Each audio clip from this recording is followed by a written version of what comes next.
नमस्कार। जीतन राम मांझी का एक बयान वायरल हो रहा है। उस बयान को लेकर कई तरह के कमेंट्स आ चुके हैं और हमें लगता है कि यही एक देश है जहां ये सारी चीजें चल रही हैं लोकतंत्र के आड़ में। मतलब एक प्रदेश का पूर्व मुख्यमंत्री, भारत सरकार का एक मंत्री, कैबिनेट मंत्री, चुनाव जीतने को लेकर इस तरीके से बातें कह रहे हैं सार्वजनिक मंच से। और जब ये बात मीडिया में आनी शुरू हुई तो उसके प्रवक्ता कहते हैं कि ये एआई जनरेट है। मतलब देखिए, इस देश का नैतिक मूल्य कहाँ खड़ा है। खबर ये नहीं है कि डीएम साहब जिताए या नहीं जिताए, क्योंकि अभिषेक सिंह जिस पर यह आरोप लगा है वो भी कलाकारे था। रातों रात बिहार छोड़कर नहीं जाता तो बेऊर जेल में रहता। सारी हदें ये पार कर चुका है जनाब।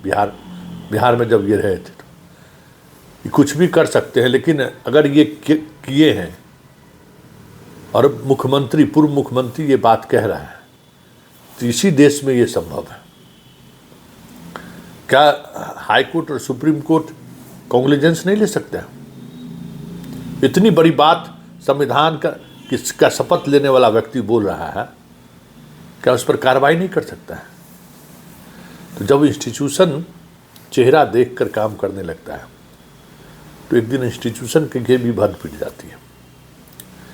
और देखिए, बेशर्मी देखिए कि जीतन राम मांझी के उस बयान के बाद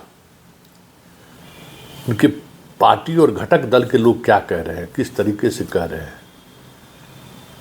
और आज नीरज जिस अंदाज में हमला बोल रहे हैं, सवाल है कि लालू परिवार वो नैतिक बल खोज चुका है इसलिए ना, नहीं तो इस प्रदेश में जो सत्ता में काबिज लोग हैं, मांझी के इस बयान के बाद क्या आपको लगता है कि वो इस स्थिति में हैं कि उनके उस बयान के साथ खड़ा हो जाए? सुन लीजिए मांझी का भी, मांझी के प्रवक्ता का भी, दिलीप जायसवाल का भी और नीरज का भी। और बयान सुनकर समझिए कि अगर संवैधानिक पद पर बैठा हुआ व्यक्ति इस तरीके से झूठ बोल सकता है या इस तरीके से एक मुख्यमंत्री की ऐसी बातें, जो बातें पूरी तौर पर अनैतिक हैं, उसके साथ खुलकर खड़े हो सकता है, उसके उस बयान को जस्टिफाई करने की बात तो नहीं, लेकिन उस बयान को लेकर इस तरीके से बातें को रखना, यह इसी देश में संभव है। इसलिए ना भारत की गणना जो है मीडिया के रूप में, चरित्र के रूप में दुनिया के सामने हमारी कोई वजूद नहीं है। और हर 100-200 वर्ष बाद हम गुलाम क्यों होते हैं? इसी मानसिकता की वजह से कि हमारे अंदर कोई नैतिक बल नहीं है। और वो नैतिक बल जो होनी चाहिए, जो नहीं है, हमारे मानसिक तौर पर गुलामी की सबसे बड़ी निशानी है। इसलिए इस खबर को लेकर जो भी बातें कही जा रही है, कहीं न कहीं जीतन राम मांझी का ये बयान पूरे सिस्टम को बेनकाब कर दिया है। जीतन राम मांझी का ये बयान पूरे बिहार, इस देश के लोकतंत्र के लिए तमाचा है। जीतन राम मांझी का बयान इतना काफ़ी है कि मांझी जी जैसे लोग, लोकतंत्र में जो लोगों का आस्था है, उस आस्था को इन्होंने कुचला ही नहीं है, दमन ही नहीं किया है, उस आस्था को उंगली भी दिखाया है।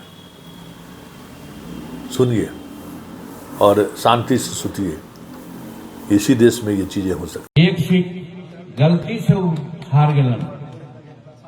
अगर हमारा वो कहतन रहल, जैसे 2020 में कहलन हल कि हम हार रही है कोई उपाय,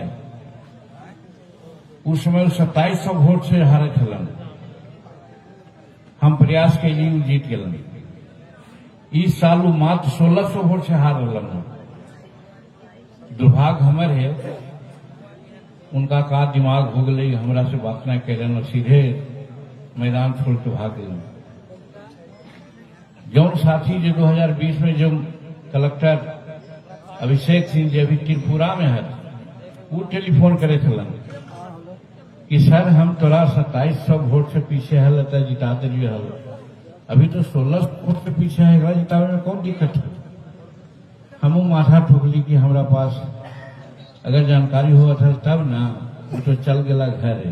खैर कहे के मतलब कि हम जे रात दिन जनता के काम ला बैठल रहे ही गया में।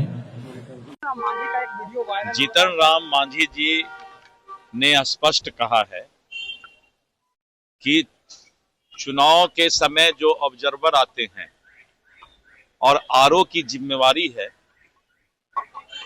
कि जो चुनाव में मतदान हुआ है उसकी सही संख्या को देखते हुए रिजल्ट प्रकाशित किया जाए।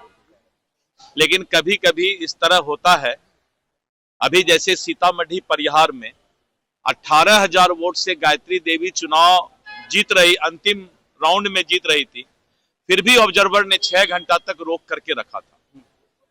तो इस तरह की समस्या आती है, तो उन्होंने कहा कि इस तरह के समस्या को दूर किया गया और जो वोट गिनती नहीं हुआ था अंतिम राउंड का, वो इसकी चर्चा करना डिटेल नहीं बता पाए हैं उसमें, तो उसकी जब गिनती हुई तो हमारे उम्मीदवार उसमें जीते। उन्होंने कहा है कि जब हार रहे थे उस दौरान कॉल हमें किया गया था। हाँ, चूंकि वो अंतिम राउंड का जो है वो गिनती नहीं हुआ था, तो अंतिम राउंड का गिनती हुआ तो उसमें वो चुनाव जीते, तो कॉल किया गया कि उसके बाद रोक दिया गया है वहां पर, तो अंतिम राउंड का गिनती हुआ और उसमें वो जीते। तो वो स्पष्ट उसको डिटेल जो है वही मैं बताना चाहता हूँ। हरिभूषण ठाकुर बचौल कह रहे हैं कि हिजाब पहनने वाले लोग जो होते हैं वो गलत काम करते हैं। नहीं, ये तो अपना अपना मत है। चोरी हो रहा है। माननीय जीतन राम मांझी जी के सोशल मीडिया पर जो वीडियो चल रहा है, उन्होंने जो मुझे जानकारी मिली है कि उन्होंने कहा है कि इसको तोड़ मरोड़ कर पेश किया गया है। खैर ये मुद्दा अलग है, लेकिन इसमें एक पक्षकार है माननीय जीतन राम मांझी जी, दूसरा पक्षकार है तत्कालीन डीएम अभिषेक सिंह जिन पर आरोप लगा और वो चले गए त्रिपुरा, और तीसरा पक्षकार है राष्ट्रीय जनता दल और चौथा पक्षकार है चुनाव आयोग। तो राष्ट्रीय जनता दल को अगर कोई शिकायत है, उस वीडियो को साक्ष्य मान रहे हैं, तो चुनाव आयोग को देना चाहिए। और अजय डांगी उन्हीं के दल के उम्मीदवार जीते हैं, राष्ट्रीय जनता दल का उम्मीदवार जीता है वहां से टेकारी से, तो अपने उम्मीदवार के जीत को वोट चोरी का जीत कर रहे हैं। ये तो अपने जाल में अपने फंस गया ये लोग ट्वीट करके। तेजस्वी यादव के नहीं रहने से ही दिक्कत हो रहा है। तेजस्वी यादव जो फरार है ना बिहार से, देश खता देशे से फरार है, और गैंगस्टर कौन तो है रमीज, मीडिया स्रोत बताता है उसके साथ, तो ऐसा लोग साथ तमीज सीखिएगा तो यही सब ट्वीट करिएगा। जीतन राम मांझी ने एक बयान दिया है जिसमें कहा कि 2700 वोटों से चुनाव हार रहे थे उनके टिकारी से, उनको जिताया गया है। डीएम को फोन करके उन्होंने चुनाव जीता। देखिए, अब हमारा यही कहना है कि उनका किस प्रारूप में उन्होंने कहा है, अब तो यही बता पाएंगे, वो गार्जियन स्वरूप है, उनकी बातों को हम कुछ बोल नहीं सकते हैं, क्योंकि अब उन्होंने किस परिप्रेक्ष्य में ये बात बोला है ये मुझे जानकारी नहीं है। अभी उन्होंने ट्वीट किया है कि उनके वीडियो के साथ छेड़छाड़ किया गया है। देखिए, वीडियो के साथ छेड़छाड़ तो मतलब कभी भी जैसे सोशल मीडिया पे है, कोई हैक कर लेता है, कहीं भी मतलब आज के डेट में एआई वीडियो बना लेता है, तो वो सब चीज तो होते रहता है। निश्चित रूप से जैसे इसके पहले वाले 2020 के चुनाव में मेरे भी आईडी को हैक करके और लोगों ने मतलब पैसा मांगने का काम या फिर बहुत सारा ये किया, तो ये सब तो होते रहता है। एआई का आज के डेट में कुछ भी संभव है। लेकिन विपक्ष कह रहा है कि इसी सब चीजों से चुनाव जीते हैं आप लोग। देखिए, विपक्ष के पास ना कोई मुद्दा है, मुद्दा विहीन है विपक्ष। और विपक्ष को बोलिए कि पहले अपने नेता को देखे कि नेता कहाँ है। बिहार में जब विपक्ष की बात रखने वाले उनके जब नेता ही यहाँ नहीं है, तो विपक्ष की बात करना ही बेकार है। क्योंकि आप देख रहे होंगे कि जब 5 दिन के सदन में उनके नेता नहीं रह सकते हैं, जो कि बिहार के लिए इतनी बड़ी उपलब्धि थी इस चुनाव की, और इतने मैंडेट के साथ एनडीए जीता था, और उसके बावजूद विपक्ष के नेता अगर चुनाव